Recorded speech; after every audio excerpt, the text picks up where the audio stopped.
In January 2016, the Washington Post reported the closure of 2 Lutheran seminaries in the state of Pennsylvania. Gettysburg, founded in 1826, and the Lutheran Theological Seminary at Philadelphia, founded in 1864. It was claimed that both governing bodies had decided to close their own schools and then to launch together a new school of theology in 2017, the United Theological Seminary, with the hopes of slashing costs and reversing years of declining enrolments. According to the Association of Theological Schools in the United States and Canada, about 80% of mainline seminaries are under financial pressure, caused in part by the average drop in enrolments of nearly 24% since 2005.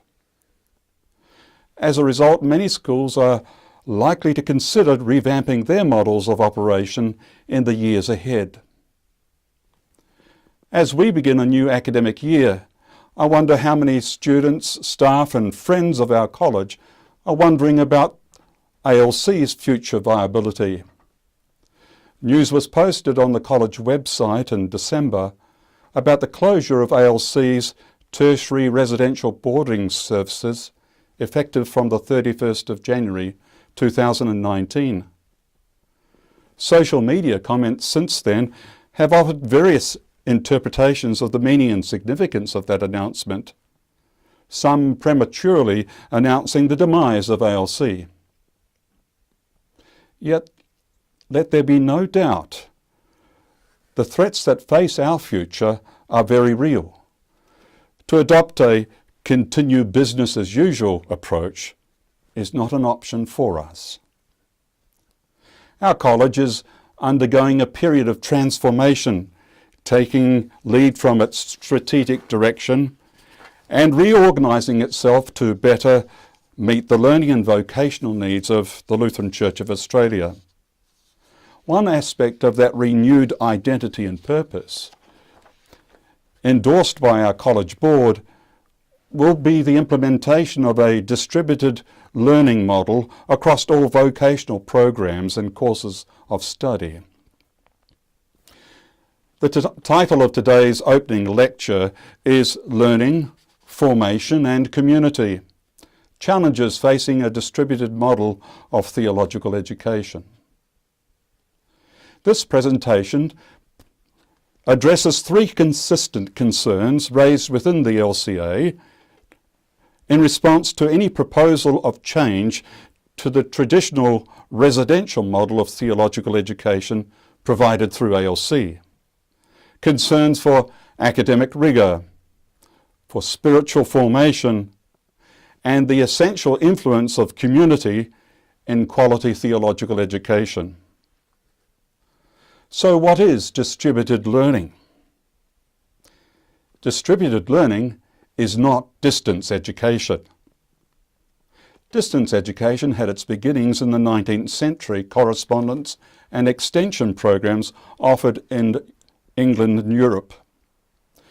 Cambridge University is credited with developing the first formal university extension program through its extramural teaching program in 1873. And then in 1892, William Harper, the founding president of the University of Chicago, organised that university around 5 collegiate colleges, one of which was the Division of University Extension, identifying extension as being integral to the university's structure and mission from its inception. However, Harper was insistent that this correspondence study was no substitute for face-to-face instruction. And this opinion regarding education at distance as being inferior to formal instructional programs continued to be widely held in higher education circles throughout the Western world for the next 100 years. The story of theological education at distance for Lutherans in Australia begins with the formation of the LCA in 1966. The newly founded LCA decided to provide two places for theological education: Luther Seminary, for the training of pastors only, and Lutheran Teachers College. The name Lutheran Teachers College was something of a misnomer, as LTC was responsible for the theological education not only of teachers, but also deaconesses, parish workers, social workers, and those preparing to serve in Papua New Guinea and for work in Aboriginal missions in Australia. In short, theological education for all church workers apart from pastors. To complete this mission, it was recognised that LTC would need to make courses available for people where they lived and worked across Australia, New Zealand and Papua New Guinea. The first regular convention of the LCA in 1968 gave discretionary powers to the LTC Council and the General Church Council to establish an external studies program. The first 3 subjects for external study were made available in 1973. Over the next 3 decades, the number of external subjects steadily increased. People were able to complete an undergraduate and eventually postgraduate study at distance.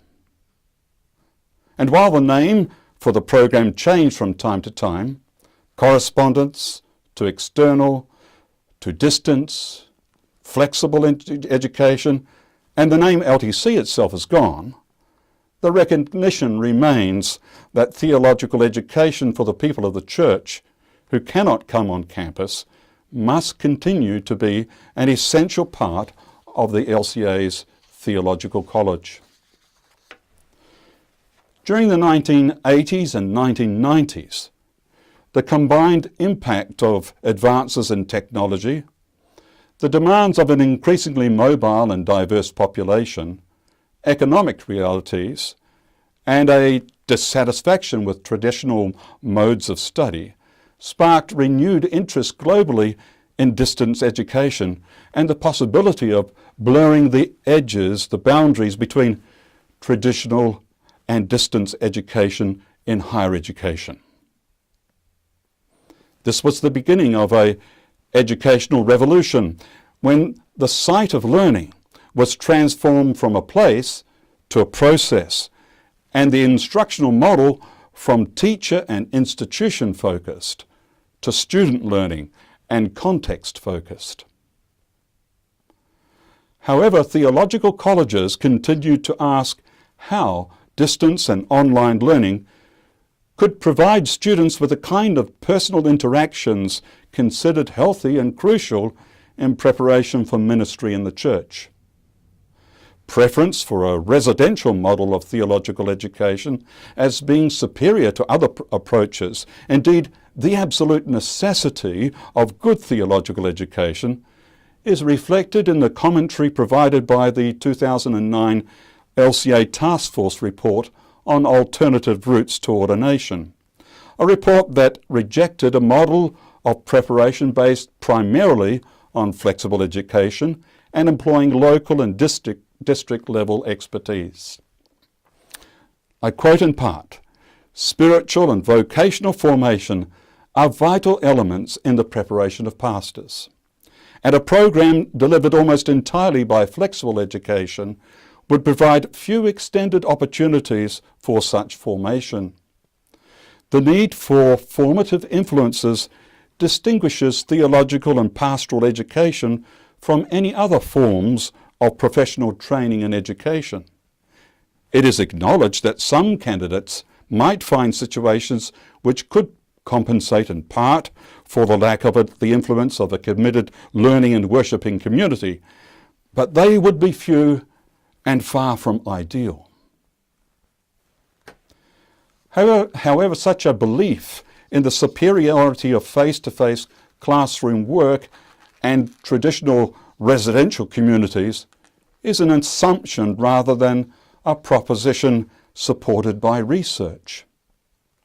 Not only does LCA commissioned research indicate that the reality is much different from the rhetoric, but also published research regarding teacher-student interaction and learning in online theological education presents significant data to challenge the assumptions that students learn best when both teacher and students are located together in the same physical location.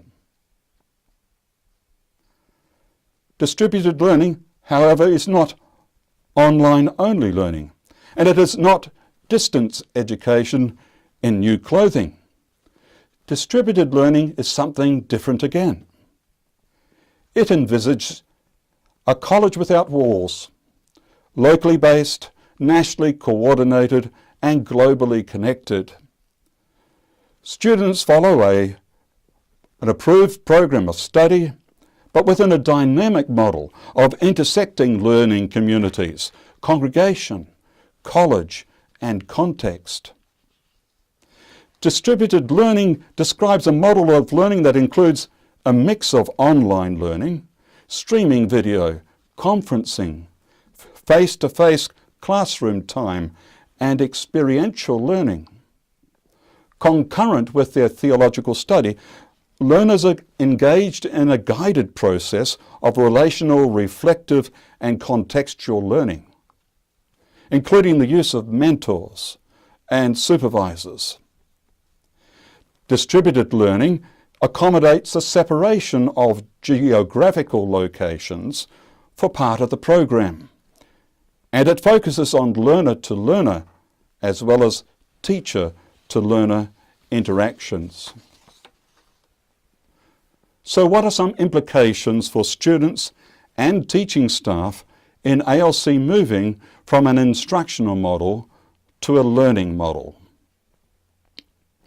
On first consideration, distributed learning appears to challenge long-standing beliefs about the nature of education and educational processes.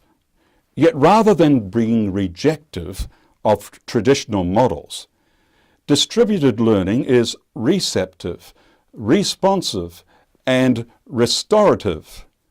Receptive to research about how people learn. Responsive to the changing profile of students and the diverse needs of the church. And it is restorative of a more holistic approach to church worker education and training. Research from the neurosciences has greatly improved understanding of the learning process, how students learn and mature socially, emotionally, and cognitively, providing a reliable foundation on which to base educational decisions. The real learning intended for church worker education and training is not what is remembered at the end of a semester subject or at the end of a course of study, but what is remembered in 5 or 10 years after completing the course and continues to shape the character and actions of graduates. This is the deep learning that ALC education aims for, learning that lasts and impacts life. Brain research has established numerous theories and complex models to explain how we remember and recall knowledge. Yet at an entry level of understanding of human memory, we can conceptualize it as having 3 fundamental components: sensory, short-term, and long-term memory. The key to deep learning is to understand how to guide students into the dimension of long-term memory. Research in higher education identifies the characteristics of a surface approach to learning as follows. The teacher becomes so focused on the delivery of information that little time is left for deeper reflection and discussion. The educational approach is teacher-orientated, with a focus on instruction rather than on learning. Emphasis on passive reception rather than active learning. A lack of elective choice in study. And assessment is viewed as assessment of learning rather than assessment for learning and assessment as learning. A commitment to deep learning within the courses and units of study at ALC will present less content, challenge students to reflect deeply and to work collaboratively, support a diverse profile of learners and a variety of learning modes, equip students through learner-orientated assessment practices.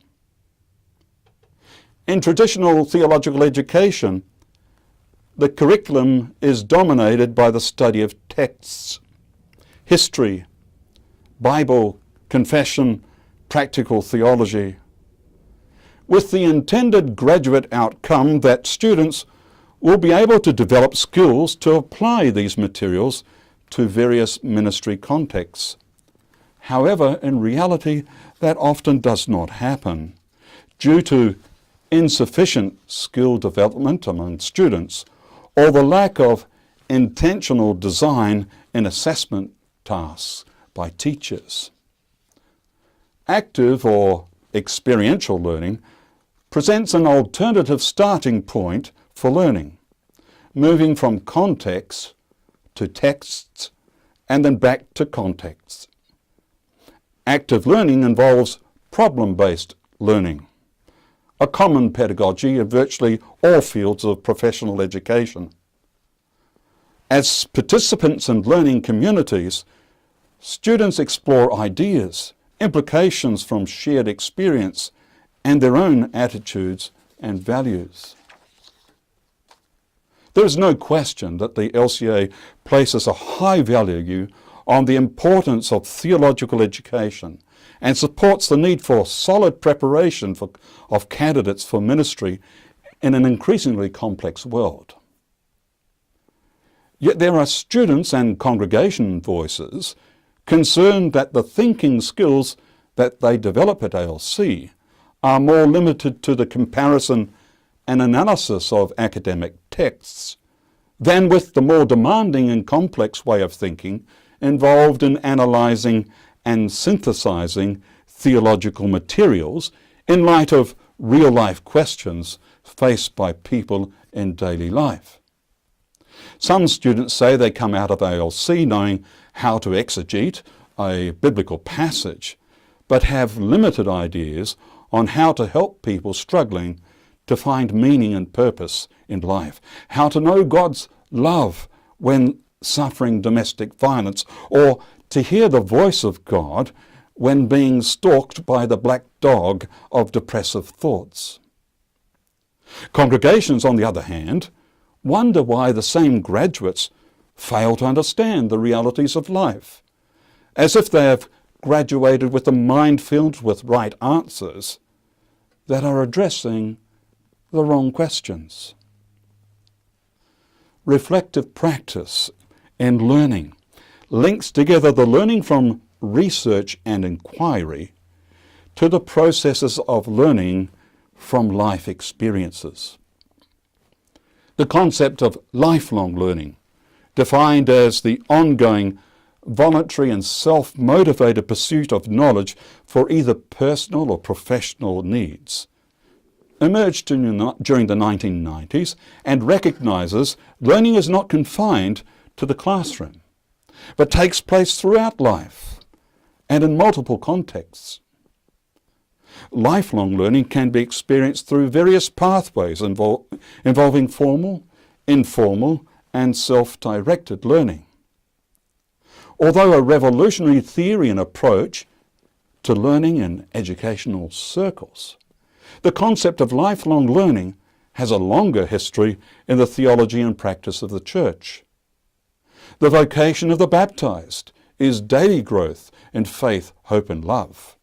Likewise, theological education and formation are understood to be lifelong processes. However, our curriculum and practices have not always adequately mirrored this theology. If taken seriously, lifelong learning is a revolutionary concept for ALC and the Church. The vision of ALC becoming a learning community for a learning church, engaging with learners sooner, deeper and longer, represents a paradigm shift for ALC and for the LCA in the provision of theological education. Theological education for ALC students is far from completed at the time of graduation, but will continue in a realistic and robust education throughout their life of service. One significant challenge facing the transformation of ALC's learning and teaching programs is the experience, profile and numbers of its teaching staff. There is an essential difference between the process by which most of our teaching staff earn their doctorates and the skills required to be an effective teacher. The learning journey towards achieving a PhD involves long hours of self-directed focused study, intent on critical inquiry, study that requires the application of advanced abilities and skills, including being an effective writer. However, while these capabilities are vital in supporting learning more generally, they are insufficient preparation to be an effective teacher, someone who can make learning accessible for an increasingly diverse student population. Over the past 4 years, ALC has made considerable investment in the professional development of teaching staff. Both Dr. Merrin Ruwalt, our Associate Dean for Learning and Teaching, and I have taken lead roles in first the design and then the delivery of the University of Divinity's flagship professional development course, the Graduate Certificate in Theological Education. Recent new members of ALC's teaching staff, Reverend Thomas Peach and Dr. Adam Hensley, were graduates of this award at the 2018 graduation in Adelaide. The challenge for our teaching staff in ALC's future will be to work in an environment of continual change. Indeed, they are being asked to serve in perhaps the most stressful and difficult of times in the history of our college. An environment of continual change necessitates staff to be involved in continual learning. Using an appreciative inquiry approach, staff will consider their vocation as educators, all the while seeking from each other respect and trust as they collaboratively consider the shape of ALC's learning and teaching programs. A disruptive and disturbing time perhaps, as some may discover what they have long prepared for will not be what their teaching role will eventually look like. As part of our college transformation, the profile of our teaching staff must change to better provide for the diverse learning and vocational needs of the Lutheran Church of Australia, including rediscovering some of the charism enjoyed by ALC in the past through the contributions of women educators, and engaging part-time and adjunct teaching staff, supervisors, mentors, to provide and support education and training with intersecting communities of learning. Such a broad engagement model for ALC seems to resonate with the Church's own vision of becoming a listening and learning community. The interplay of each setting and intersecting experience, college, congregation and context, will offer a rich, multi-dimensional learning experience to inform, shape and assess future pastors, teachers and other church workers. Yet how will ALC ensure that in offering this distributed learning model for theological education, that the college will remain faithful and true to the traditions of best preparing pastors, teachers and other workers for service in the church. Another way to put this concern is expressed by the questions, can spiritual formation be done remotely, offline, off campus? Voices that raise this concern understand theological education to be intentionally formative.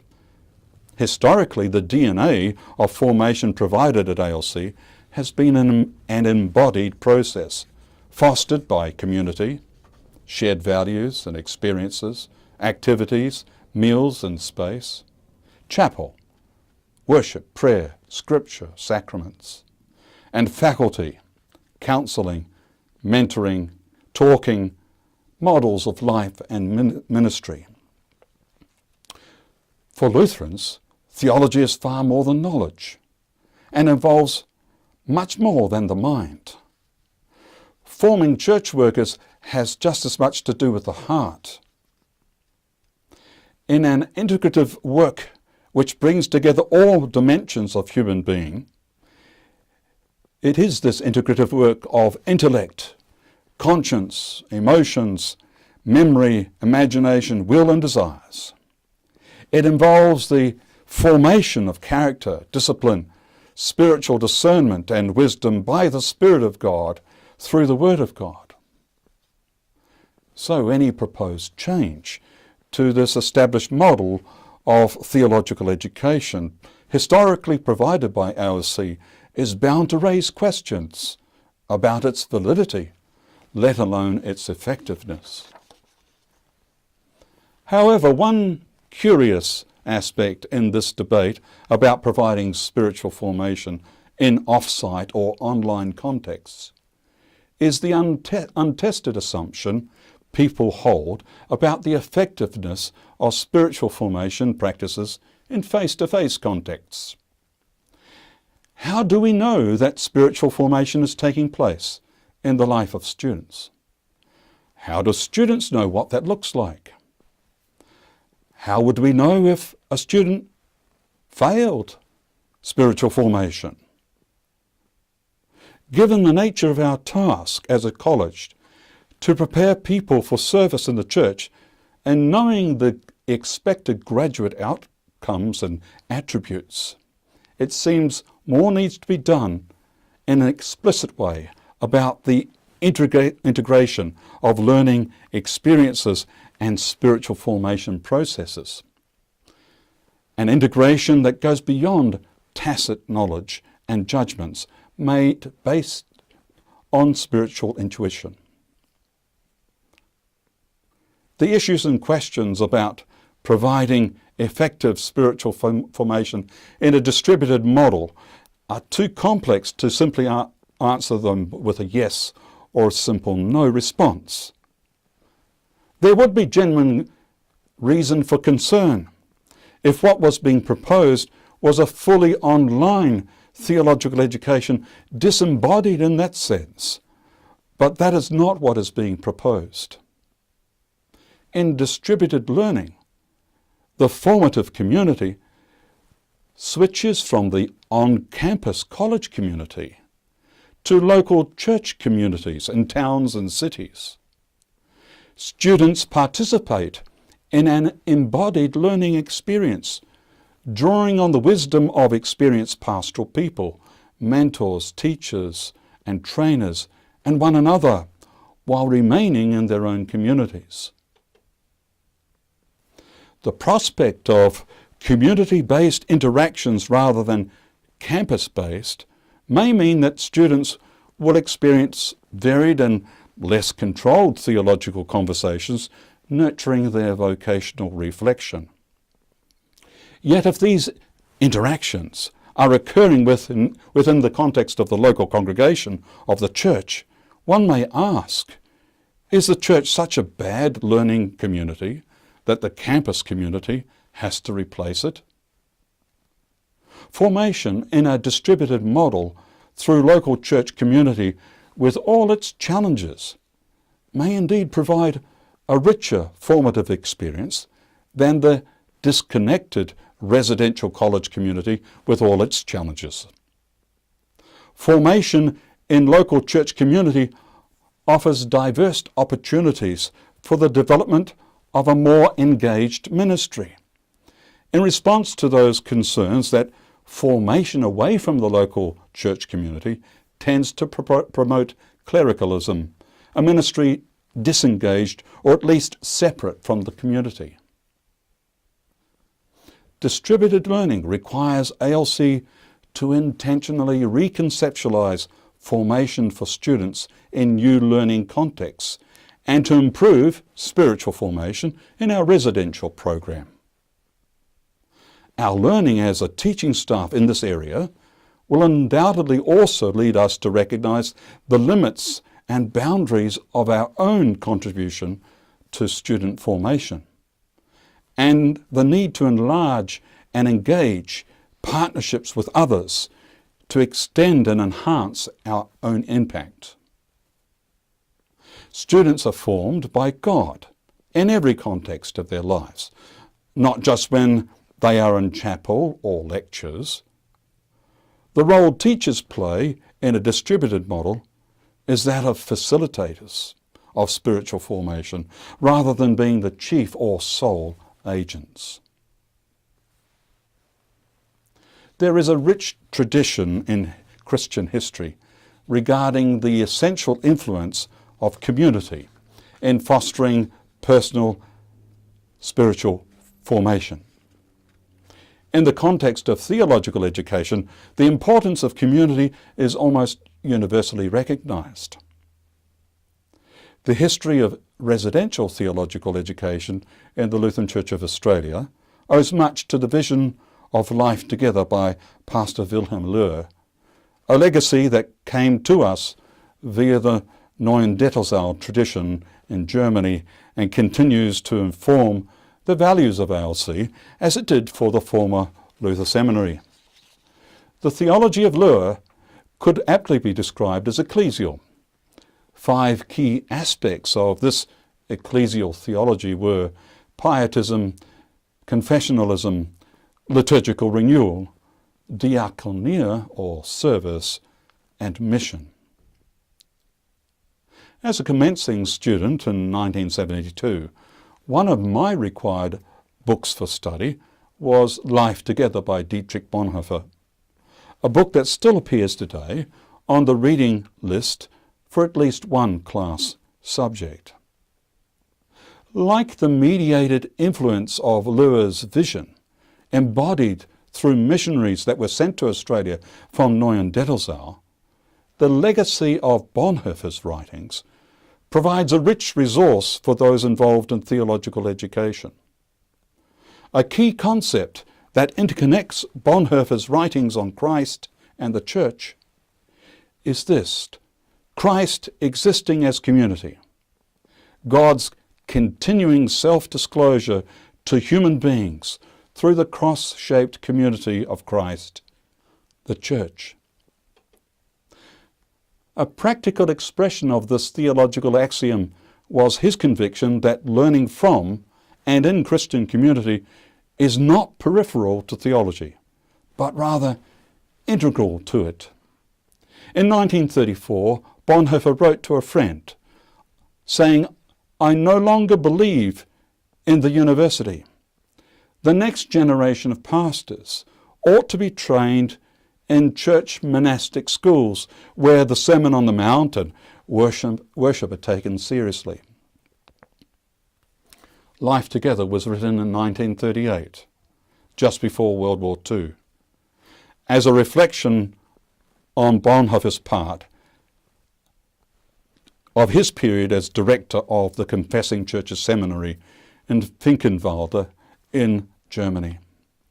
While written with his own seminary in mind, Bonhoeffer intended a more universal impact and spoke of a mission and responsibility of the church. He proposed a continuing foundation for a Christian life of engagement with the world, a life of living for others, a spiritual formation best found by living together, yes, as Christians, in a community through practices of certain disciplines, including reading scripture aloud together, common prayer, retreat, hospitality, discernment, service, and confession. A survey of formation practices within theological colleges across Australia reveals a persisting legacy from this monastic model. However, as important as Christian community was viewed by Bonhoeffer for spiritual formation, he also recognised engagement with non-Christians as equally important, an emphasis less evident in curricula and community life of many Australian theological colleges today. In Life Together, Bonhoeffer writes, "So the Christian too belongs not in the seclusion of a cloistered life, but in the midst of enemies. There is the Christian's commission and work." Ultimately, Bonhoeffer's vision for students was that they be prepared to throw themselves utterly into the arms of God and to participate in God's sufferings in the world, to find their true selves as existing for humanity, to take their part in the social life of the world, not lording it over others, but helping and serving them in Christ. Robert Banks and Darren Cronshaw are two Australian theological educators who have advocated alternatives to the current monastic models of theological education and the development of what they call a missional spirituality. Theirs is an attempt to recapture rhythms in spiritual formation that involve not only being together and being alone in Christian community, but also being together and connecting with those who do not believe. I support the community-fostered nature of educational experience and formation that ALC provides, and support that this be promoted. However, as a college, ALC needs to be clear and explicit about what it means by the term community, and not simply to assume that everyone knows what we mean when we use the term.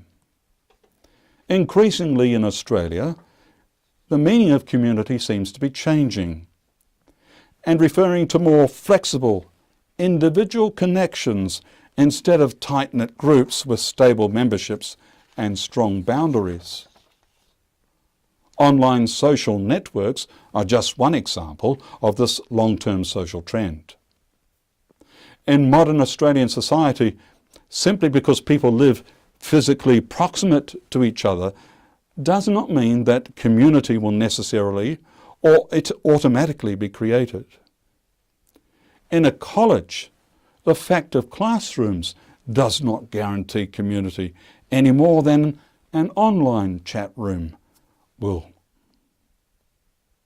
Traditional on-campus classroom learning experiences do not possess an inherent advantage in community building over online or distributed learning experiences. It is long time overdue for ALC to put to rest that mythology that students on-campus residency programs, cloistered away for a period of anywhere between 4 to 7 years, will always result in well-grounded and well-rounded graduates. Limiting our understanding of community to only those situations in which people are physically present places an unwarranted limit to our ideas of community. A distributed model of theological education requires us to think differently about the nature and the context of community that is supportive for personal spiritual formation. For various ministry vocations in church and world, distributed learning challenges us to shift our attention and concerns from the community and the culture of a school to the diverse communities and culture of our students, the context in which they are preparing to serve. The challenges that face theological colleges and seminaries in Australia are real, significant, and unavoidable. In an essay published in a monograph in 2018 by the Australian College of Theology, Brian Harris, who is principal of Vaux Seminary in Perth, identifies these challenges as educational, theological, and Australian. Common concerns for ecclesial communities as they decide how to best prepare people for work and service in the church. Today I have spoken about those challenges for ALC and the LCA in terms of learning, formation, and community. Distributed learning, with its aim to offer a rich, multi-dimensional learning experience that informs, shapes, and prepares people for ministry, represents a clear example of ALC responding to the challenge of our changing context. The LCA has continued to change over the past 50 years. The number and mix of congregations, established, declining, renewing, emerging, is changing.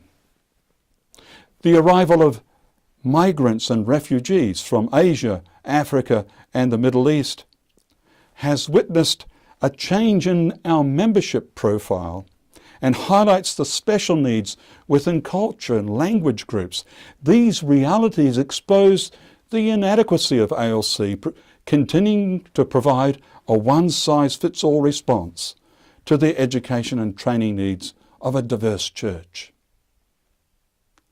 Our college strategic direction identifies among our values decision-making focused on those we serve as a higher priority than historic continuity of internal structure, courses, or teaching methods.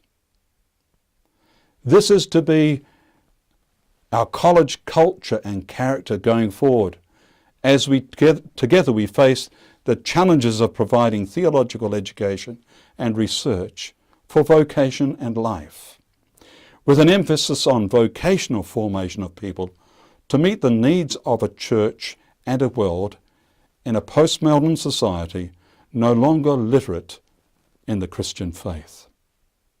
Thank you for your attention.